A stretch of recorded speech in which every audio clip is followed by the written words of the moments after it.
This week we return to probably my favorite town in the country, Santa Fe, New Mexico. We're going to share with you all of our excursions in that area. Plus, are you a mosquito magnet? There might be a scientific reason why. This is RV Miles.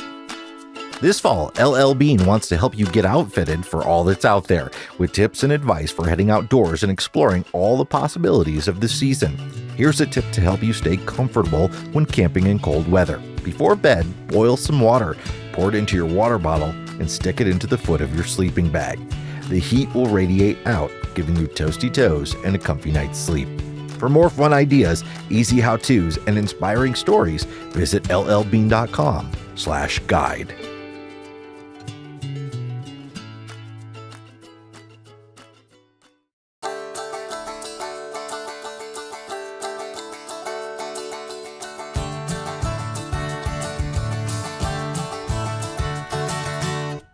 Welcome to episode 255 of RV Miles. I am Jason. And I am Abby. And we are two full-time travelers who, along with our three boys, have been crisscrossing North America on one epic road trip since 2016. Here at RV Miles, we talk all things RV and outdoors, from industry news to travel destinations, our national parks, and so much more. We are coming to you from Oliver Lee State Park, just outside of Alamogordo, New Mexico, which is one of the first state parks that we hit in our first winter in our bus conversion after we hit the road. And we love this park. We love New Mexico state parks in general. They're absolute gems if you get a chance. We're going to talk more about this place and what we're doing in this area on a future episode.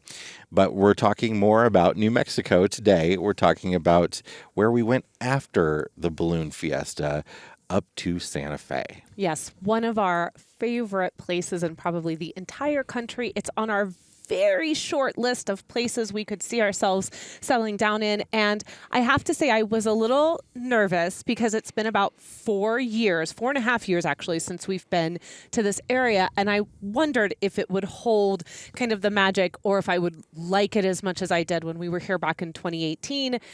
And I did, probably actually more so. Yeah. It's just a special little town. It really is. So we'll talk about that quite a bit here on the second segment. But first, are you a mosquito magnet?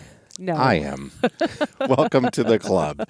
People have long claimed that they are mosquito magnets, that they are more prone to getting bitten by mosquitoes. And I certainly feel like I am one of those people. And Ethan is definitely one of those people. And in fact, scientists have known for quite some time that mosquitoes are more attracted to certain people than others. And there are all sorts of old wives' tales about why. Is it your blood type? Do you eat too much garlic or cheese? Or what is it that mosquitoes are attracted to you?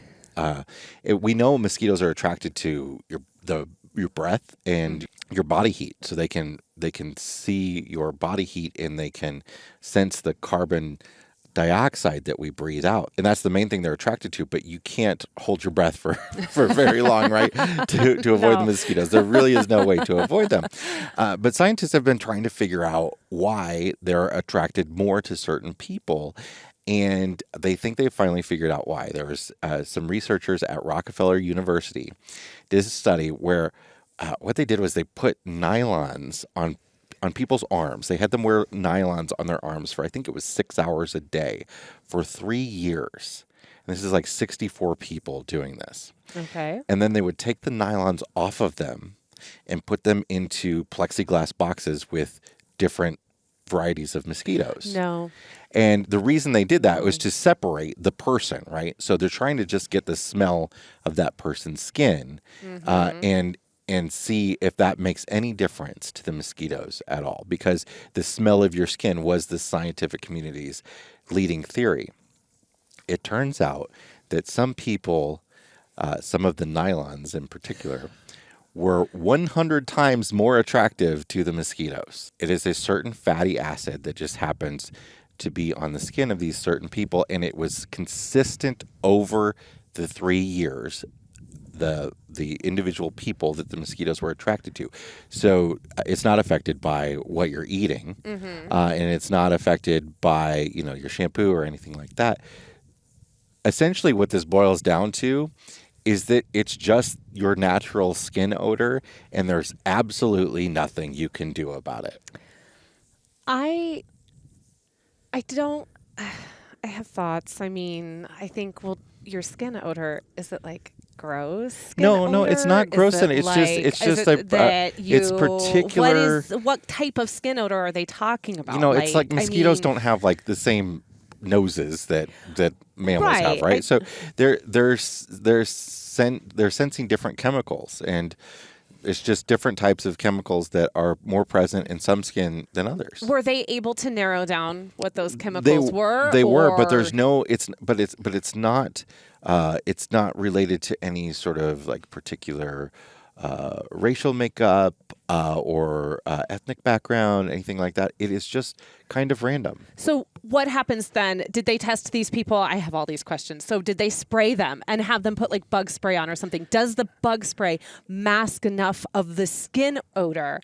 Because you and Ethan seem to not have anything that can stop the mosquito. Bug spray does work for me, but what this study lends a little bit more legitimacy to, I think, is the Thermacell type products, Okay. which help confuse the scent of the mosquito. Okay. Both of the carbon dioxide and probably these skin odors as well. Yeah, because try as we might, the more natural based sprays do not work for you guys at all. Never. Like they will eat you up as though you're not wearing anything. DEET all the way. I know, which is, not a fan of, but Yes. But you have to. A lot of people don't like spraying themselves with chemicals like DEET or Picardin, but you have to remember also that you're protecting yourselves from some serious viruses for sure. that mosquitoes carry, like yellow fever and Zika. So and that protects you from things like ticks as well, and that's important as well. And you can always, spray on your clothing instead of just on your skin. It also protects you from being miserable. And I have seen you and Ethan and Henry too. Jack and I seem to be pretty immune. Yeah. Although I would argue that flies are really attracted to me, and that doesn't make me feel any better. Yeah, they're pretty attracted to me too. They're bad right now here in this area. They're bad. There's like one. There's one that's just like in love with us right Hold now. on. You're from the Midwest. Yeah. This is not bad. No, this isn't bad. I mean, obviously, no, it's annoying. How about I put it that way? The flies here seem to like really not have two to give, and they're very comfortable just being all around you, daring you to hit them. The mosquitoes are a little bit more subtle, I think, but And I haven't been bitten once here by a mosquito. Oh, I have. Not at all down here. No, that was at Cochity. Never mind. Yes, wow. up further north, Albuquerque, and up to near Santa Fe, I did get a few bites, but down here I haven't had any bites. So it's been very pleasant for many reasons. One being these gorgeous mountains behind us. The other being the lack of mosquitoes. It's also very dark here, so the night skies are gorgeous. And it's dark right now. When we first got here, we had a full moon, and it was spectacular. And now it is also very quiet here. Everyone just can great. hear us right Just now.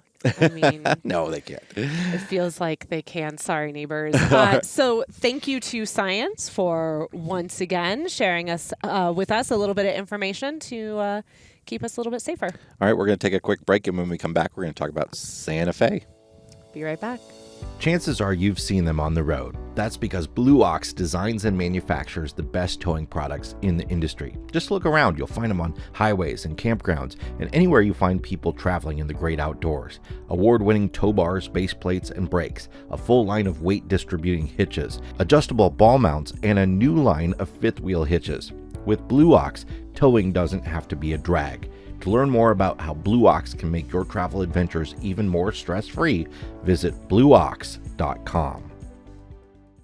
RV Miles is sponsored by Road Pass Pro. Everything RV, one membership. Choose your journey with Road Pass Pro. You get premium features on Campendium, Road Trippers, R Village, and Togo RV for only $49.99 a year. Plus, you can get $10 off with the code RVMiles10X. A Road Pass Pro membership unlocks premium access to all the popular RV and camping apps. You get exclusive access to best-in-class planning tools, resources, member benefits, and tire programs. GPS navigation customized for your RV, access to over 15,000 overnight RV parking locations, and more than $5,000 in savings on tires, gear, and accessories. Discover our favorite features at roadpass.com/pro, and remember to save $10 with the code RVMiles10X.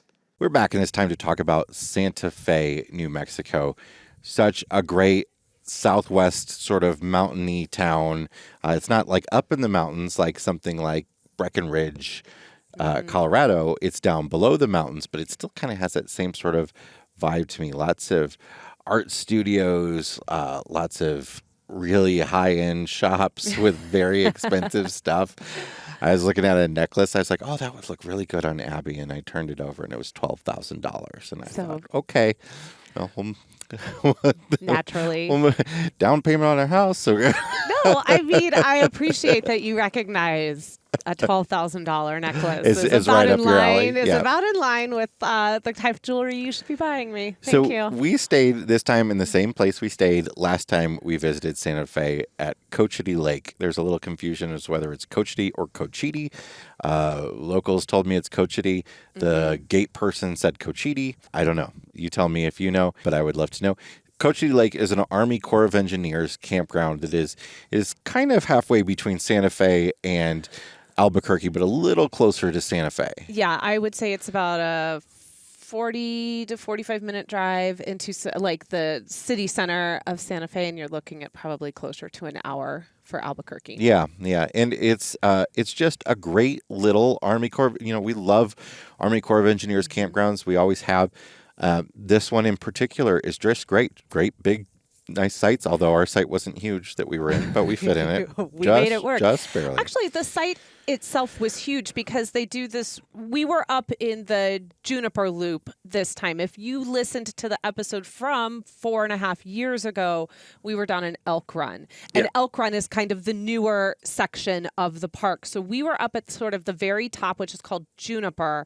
And it's a little bit older, but the inner loop kind of is enclosed, or there's a mesa essentially that the loops are going around. So when you pull in, instead of having like your picnic table and everything there to the side, it's all behind you. And it feels very big, very open, and the views up there are spectacular. Now, when we first arrived, I didn't think I would like it as much as I liked Elk Run. Yeah. And in the end, I ended up loving Juniper more, I think, than I did when we were here back in 4.5 years at Elk Run. Yeah, the Elk Run Loop is the loop that's open year-round, and this one is not open year-round. As we discovered. A little bit more about that in the Fresh Tank, Black Tank segment, but it was just another great experience. It's electric and sometimes water. Most of the campsites have water, not all of them, and decent dump stations and a lake that you can go out on a kayak or a canoe if you've got one, and mountains all around. It is right by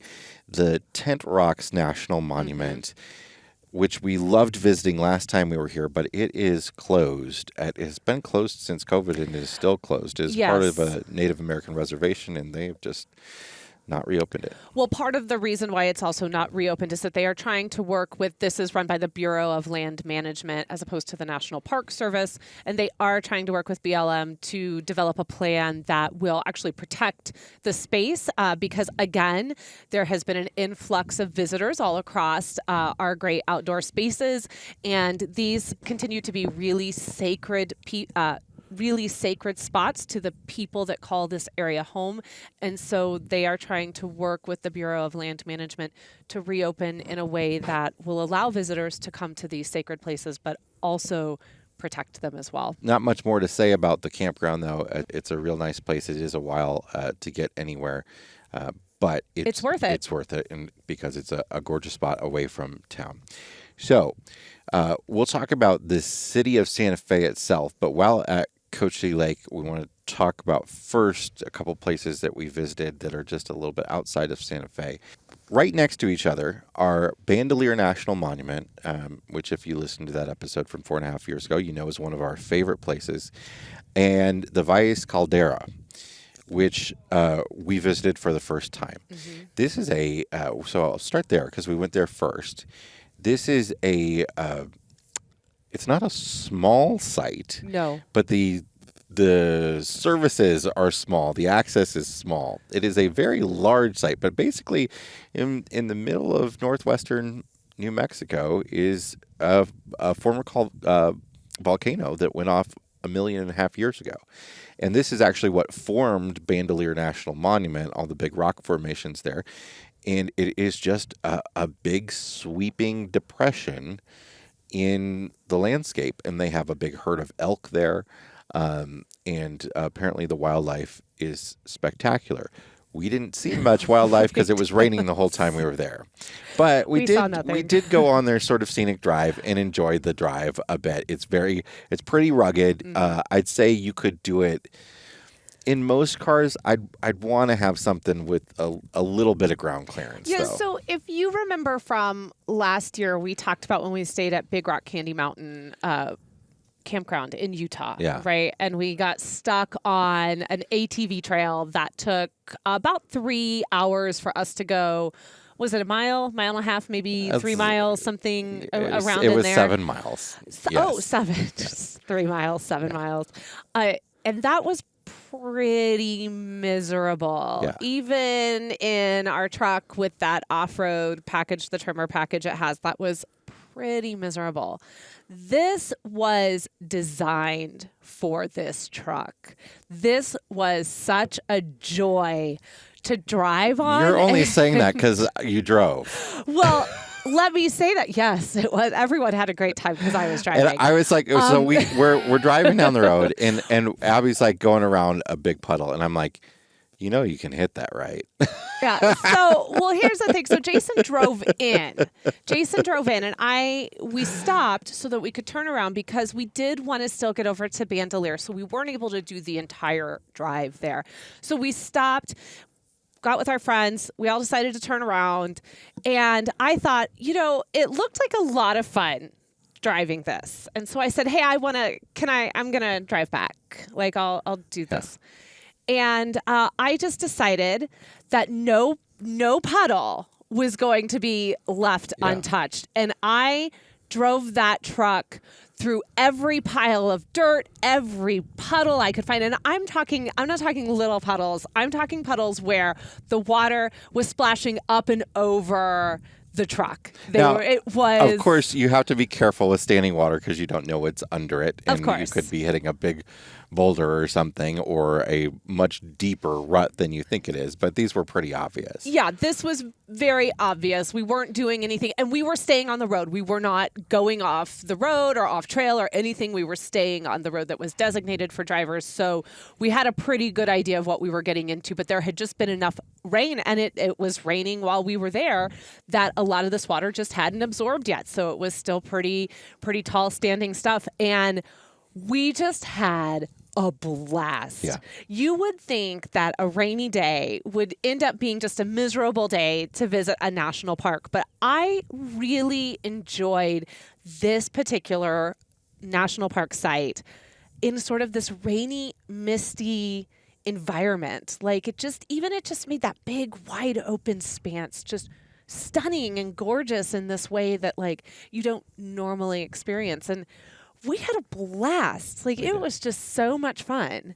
So we spent about a half day driving there, and then driving through there, and then we went over to Bandelier National Monument. And as we got there, the clouds cleared and the sun came out, and then that made taking that loop around the cliff dwellings just so absolutely enjoyable. Yeah. So Bandelier, it is known for its cliff dwellings, and we've talked about this extensively in the past, but we love it because it is a much bigger park than people realize. It's 70 miles worth of hiking trails.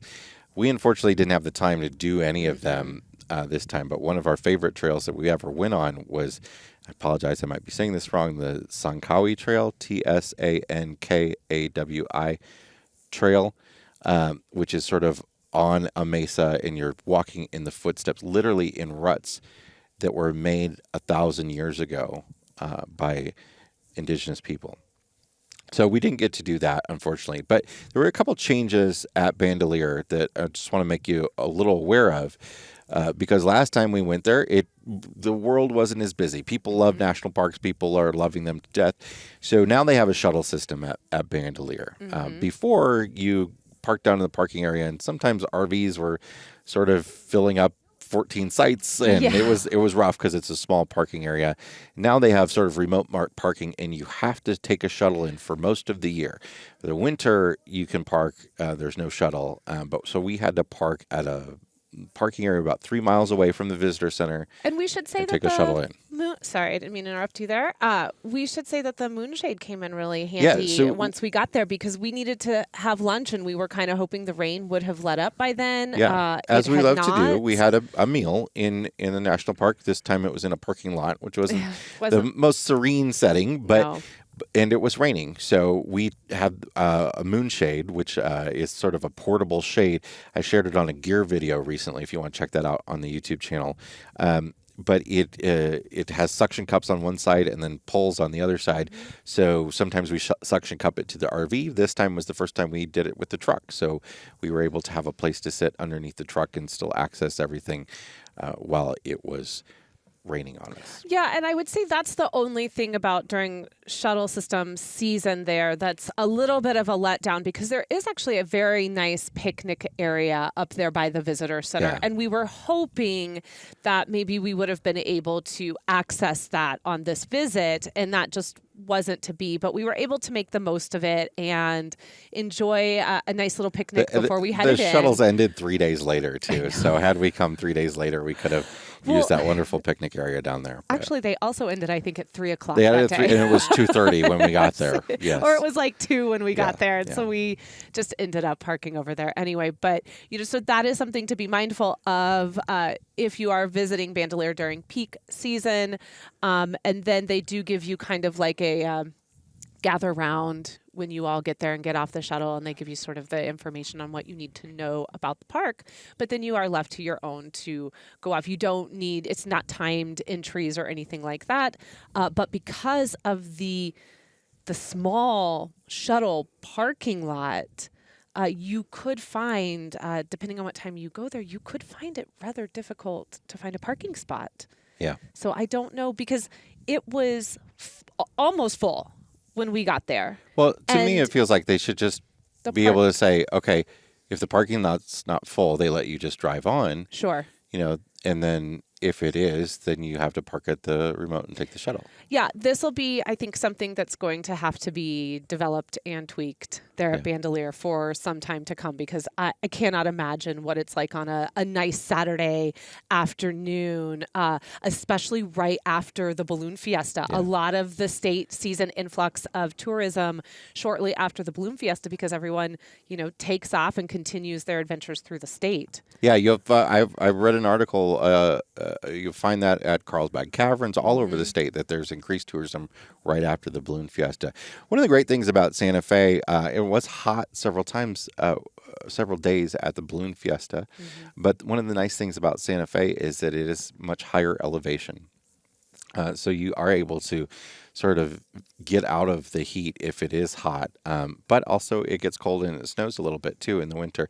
The one big thing that we got to do in Santa Fe that we did not get to do last time is Meow Wolf. Oh, my goodness. Meow Wolf is a giant walkthrough art installation. We actually did an episode on the See America podcast about it that gives you all the details, and we hadn't gone.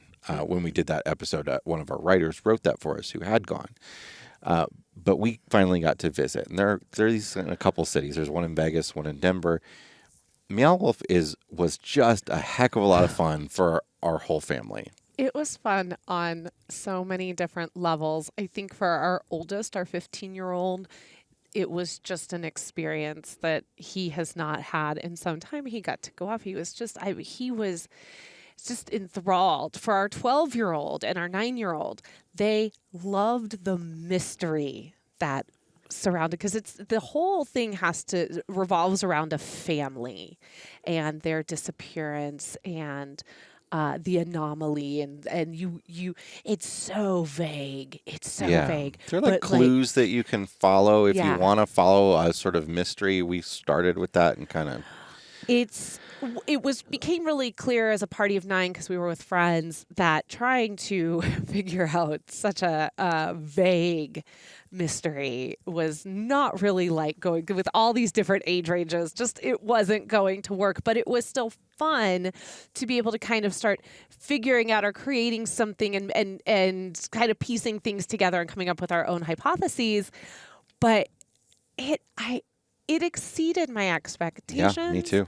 I loved that if you were having a little bit of sensory overload, because the lights are kind of dim in there most of the time, and it is full on sensory. If I can just try to give a slight visual representation, hopefully this helps. When you go in, you're going into a house. First of all, you're walking through a house with like full kitchen and living room and bathrooms and bedrooms. And in this house, there are all these sorts of clues and things and weird things happening. The ceiling is undulating. There's stuff that happens in mirrors, and there are cabinets that you can open that have Go things through the behind fridge, them. and So then amazing. there are portals in this house. Yes. One being the fridge. You find them and you open them up, and you go to these weird and wild, wacky different places. Yeah. That are all very different. So you go through the fridge, you go through a closet in the kid's bedroom, like you walk past clothes and you're all of a sudden in this wholly different universe. And that's sort of the feeling of what it is, I think. It's really wonderful. And, again, it's a lot of sensory, and they do have the option that while you can't actually leave the building, you can go out into like their cafeteria area. You can get a drink from the bar, you can get a snack, you can, chill out for a little bit, and then you can go back in and continue the adventure. And I know I had to do that. I mean, it might have been that I was drawn to the fact that there was a beer out there and I wanted to go have a gluten-free beer, but I liked that I could come out there, sit, chill, have a drink, kind of like decompress a little bit, and then go back in. And I thought that we had seen everything, and come to find out there were several places I completely missed. Yeah. So I'm very excited to explore the Vegas Meow Wolf, because we will be there in and around Thanksgiving. Yeah, which is apparently a totally different thing. Totally it's like a different. supermarket. It's Yeah. crazy. I can't wait. I feel like it's going to be all of my supermarket sweep dreams come true, but in like this totally trippy kind of way. So if you do find yourself in Santa Fe, it is a little bit pricey. We did try to go on the value day, but even the value day is still expensive for a family of 5. But if you budget that in and know that you're going to do that ahead of time, I think it's worth it. It is a busy place, and you do have to buy your tickets and make reservations in advance. You don't want to sort of just show up and see what happens. Actually, they won't sell you a ticket at the door. No, you need to have a timed entry for this particular exhibit. So we did that as kind of like a main piece of Santa Fe, but then we also wanted to make sure that we experienced some of the beautiful nature in and around Santa Fe as well. And we went on a fantastic hike, sort of situated inside One of the fancy neighborhoods. one of the fancy neighborhoods with the real expensive adobe houses. Gorgeous homes. Yeah, it was called the Dorothy Stewart Trail, and there's actually a whole network of trails up there. There's lots of trails in and around in Santa Fe. It's actually hard to choose one because there are so many. Yeah. Because it is a town surrounded in mountains, so there are lots of options to choose from. But this was a short sort of 2-mile-ish hike that led us up to a good view of the city and a great view of the sunset. But you should not be fooled by this 2-mile hike. It's not just like a straight. A lot of up and down. There's a lot of up and down. And also, if you cannot get a parking spot right by the trailhead, as we it's could another not, 0.7 miles Yes. to the next parking lot. Yes. So you have to add that walking time on as well. And so we did this during one of our favorite times of day, which is to do a sunset hike before dinner. And it really did offer a beautiful sort of overview of all of Santa Fe. Once you get up to the top, it was very quiet. It's kind of a little bit of a busy trail. I mean, we encountered several different groups of hikers while we were on it, but all the kids did great. I would rate it kind of as like a easiest to moderate-ish kind of trail. Definitely worth an afternoon or an evening to go and do this. And so we took advantage of that. And then we took advantage of the amazing food that you can find in Santa Fe. Look, Santa Fe is a great food town. If you so do good. nothing else, in fact, Keep Your Daydream did an episode where all they did was eat food. Which is like and we went to one of the my dream restaurants that they episode. went to that was so good. It was called The Shed. And so this is right down in the plaza area of downtown Santa Fe, where really you want to sort of walk and shop and eat. And which we did. this was very traditional New Mexican food. So what is New Mexican food is sort of like a mixture of Tex-Mex with green or red chili on everything, right? Yes. It actually wasn't that expensive, but we were on the waiting list for 4.5 hours. Yep. So, which I know sounds wild. So we went to Meow Wolf and we kind of planned Meow Wolf that we would get out and get over to the Shed because they take reservations, I think, 3 to 6 months in advance. And so all their advanced reservations are gone, but you can get on the day of waiting list. So we left Meow Wolf and got right to the Shed at 4:00, which is when the waiting list opens up. And there was already a line. So they told us that it was going to be about, 3.5 to 4 hours. And we thought, okay, or that it could be sooner. They always say it could be sooner. And we thought, okay, fine. There's so much to do here. We'll walk around. So we got first dinner. So we got first dinner, and actually, Jack asked me yesterday if we could go back. We should mention this place. Yeah. We had first dinner for the kids at a place called Santa Fe Mac and Cheese, or Mac and Cheese Santa Fe. I had a few bites and wished that I got a whole meal because that was, as good as the Shed was, that was pretty darn good, too, for quick service and be able to have it immediately. Not to mention, they were the nicest people. They were so nice there, really attentive. They were really awesome to the kids. But the mac and cheese, I like to think we might be a mac and cheese family. Sure. We eat a decent And amount of it. sometimes, like gourmet restaurant type mac and cheese is actually kind of the worst. It's like They're not like, good. we try to just make it with like some shredded. Yeah, and look, we put some breadcrumbs on top. Aren't we fancy? This was like some of the best mac and cheese I've ever had in my entire life. On top of that, we also had the tuna noodle casserole with green chili. Now, you don't like tuna noodle casserole, I think, right? I love tuna noodle love casserole. I thought you yes. didn't like tuna noodle casserole. No. Oh, well, we got to make some tuna noodle casserole Love then. it. That was one of the most decadent. I mean, I'm closing my eyes, y'all, as I tell you about this. It was decadent. It was delicious. I want more of it. It was so good. So if you find yourself on the wait list for the Shed, go have first dinner over at Mac and Cheese Santa Fe, or Santa Fe Mac and Cheese. I'm sorry. I can't remember off the top of my head. And then the night progressed, and we still hadn't gotten the text. So we decided to have second dinner, which was really just to go to a wine bar, share a bottle of wine with our friends, have a charcuterie board, and the kids had dessert. The kids had pre-dinner dessert. Pre-dinner. Well, they had dinner, dessert, and then dinner. Then they had dinner again. Yeah. And so we finally got the text at about 8:30 as we were contemplating, maybe we just need to give up on this whole thing. There's a burger place down the road. Like, maybe it's time. Because the kids had eaten at the mac and cheese place, but us adults were trying to hold off. And then when we got to the wine bar, we just ordered a little something small because, again, we were trying to hold off. And so by 8:30, we were like, if we don't get our hands on some food soon, like, it's just not going to go well. So we did end up finally getting into the Shed. You had red chili. I had green chili. Yeah, I had enchiladas with red chili on them. And I had enchiladas with green.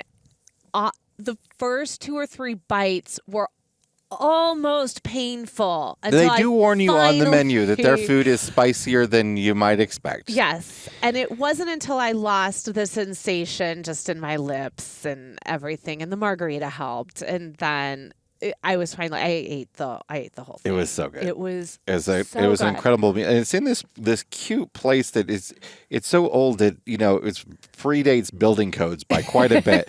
So you have to duck to get through many of the doorways. Like many of the doorways are 5 feet tall and you It's have to kind amazing. of go under them. And it's very, very Yeah. nice. And the service was great. Reasonably priced too. Yeah, which wasn't you- it too I expensive? We know. thought it was going to be so expensive, Oh, but because of man. all the hype and the weight and stuff, Yes. and it was affordable. Very, very reasonably priced. So if you want to wait 4.5 hours for a meal, just do what we did. Do first dinner, second dinner, then eventually get to third dinner and go have dinner at the Shed. So that was our experience in Santa Fe, New Mexico. I hope you enjoyed it. And if you have any other tips for folks visiting Santa Fe, please leave them in the comments on the YouTube version of this episode or in the Facebook group.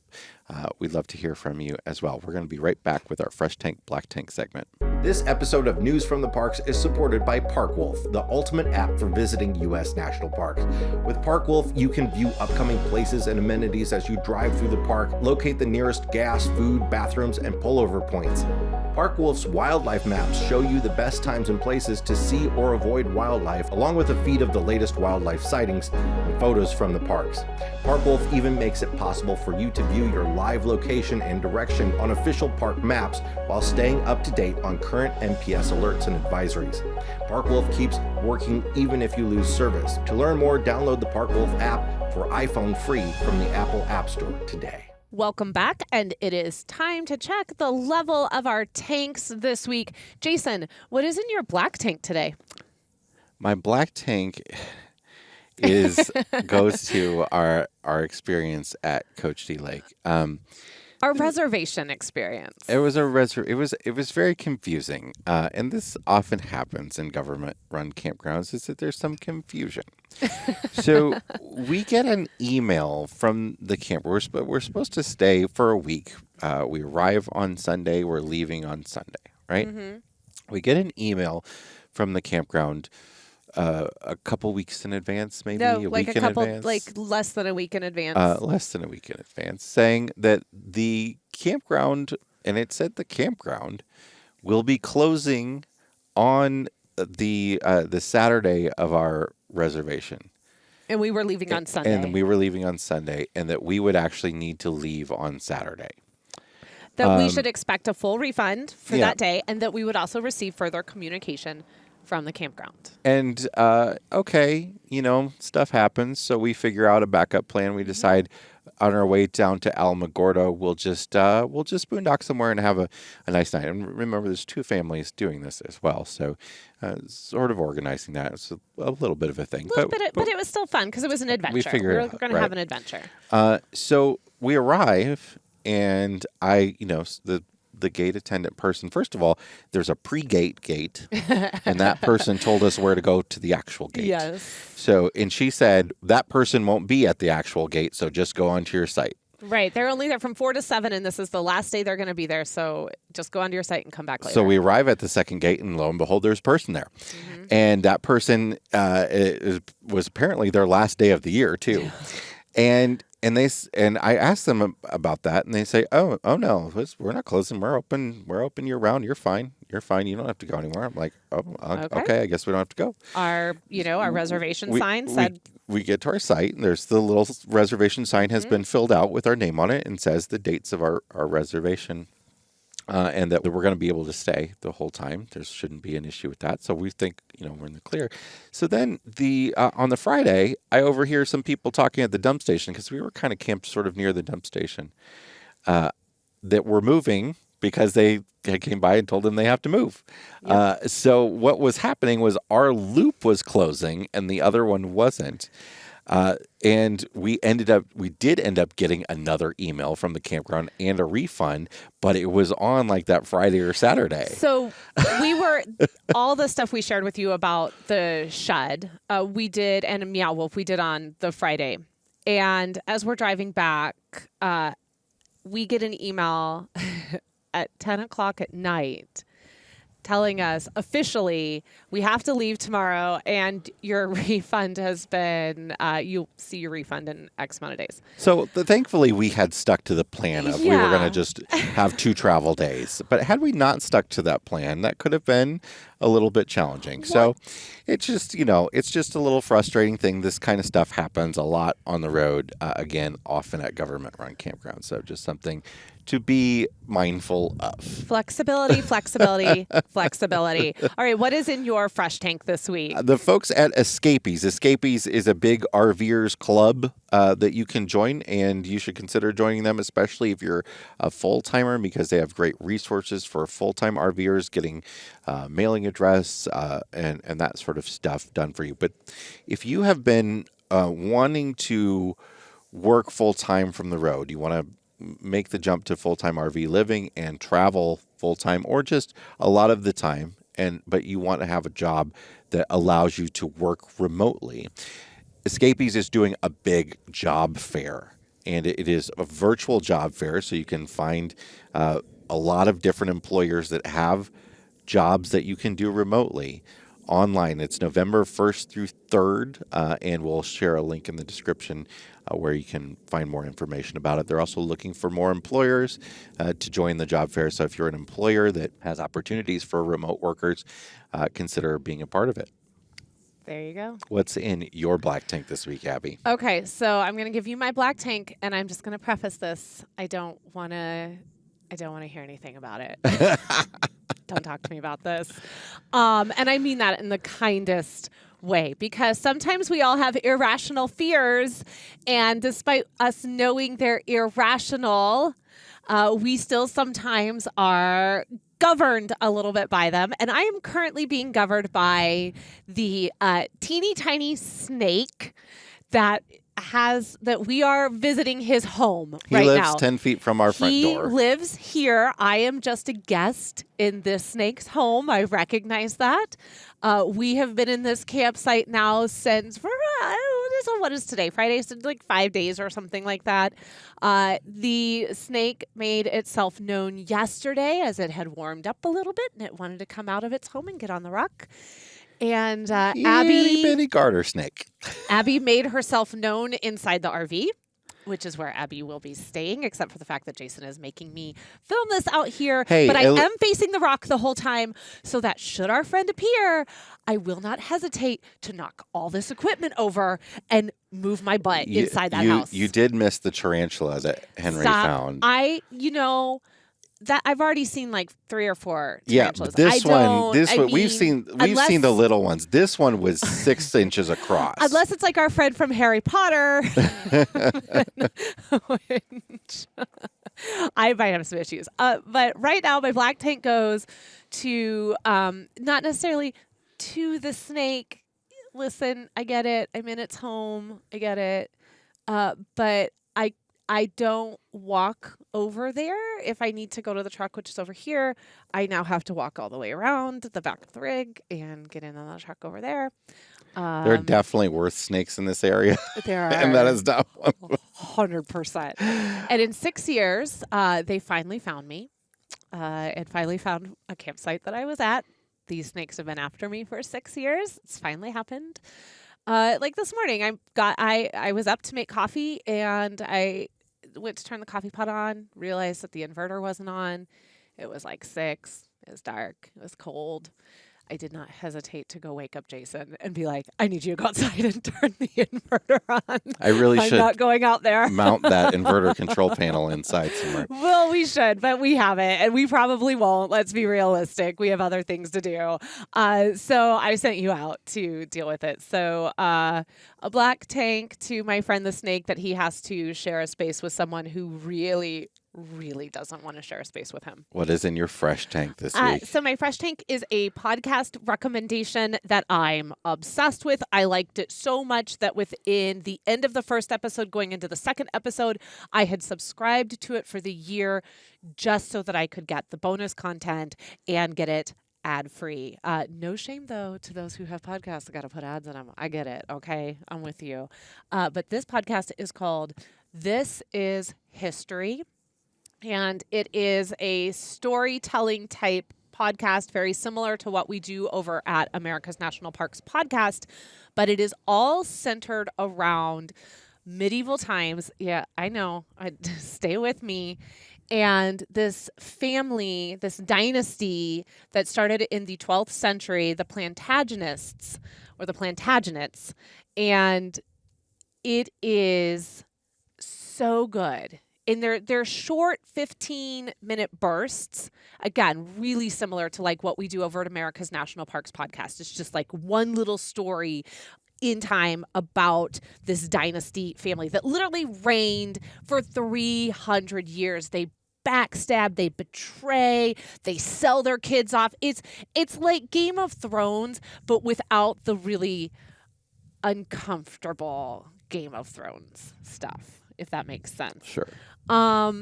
It's really enjoyable. Dan Jones is the host. He is a historian, a really well-known historian who has written tons of stuff on this family. I just went through the whole Thomas Becket. Fascinating. I highly recommend it. Comes out twice a week.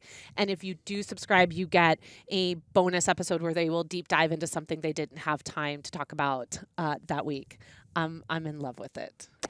All right, that's it for this week's episode of the RV Miles podcast. Yes, it is. And as always, if you are enjoying RV Miles, please share with a friend. Let them know that you enjoy this podcast and that they might enjoy it as well. Or head over to Apple Podcast and leave RV Miles a 5-star review. We've said it over and over, but truly we mean it. That one 30-second action helps put RV Miles in front of a whole new generation of listeners. So thank you so much to the over 1,000 of you that have come over and done that for us. We truly appreciate it. Want to connect with Jason and I? Well, then you can find us over at the RV Miles Facebook group. You can also find 12,000 of some of the nicest RVers. Just come over there if you want to talk to us, tag us in a post, and we will be sure to see it. All right, until next week, stay safe. Please leave me alone, snakes, and keep logging those RV miles. Bye, everybody. Bye.